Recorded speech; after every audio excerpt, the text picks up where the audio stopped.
Is the first one. బైబిల్లో వివాహం కొరకు ప్రార్థన చేసినట్లుగా రికార్డ్ అయినటువంటి దృశ్యం ఏదైనా ఉందంటే ఇస్సాకు రెబ్కాల యొక్క మ్యారేజ్ని గురించే రాయబడి ఉంది.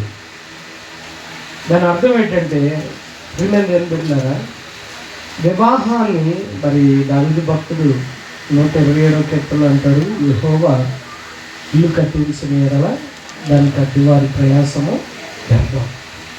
మరి దేవుని యొక్క సంకల్పం లేకుండా ఏ ఇరువురు ఒక్క తాటి మీదకి రాలేరు, ఒక కుటుంబంగా కట్టలేరు అనేటువంటిది మరి మానవ ప్రయత్నాల వెనుక దేవుని సంకల్పం కూడా ఉండాలి.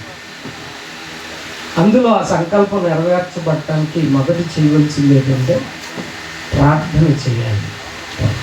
ఒక కుటుంబాన్ని కట్టడానికి ముందు ప్రార్థన అనేటువంటిది ఉంటే ఆ కుటుంబం అత్యంత అద్భుతంగా కట్టబడుతుంది అనేది ఈ ఇస్సాకు రెబ్కా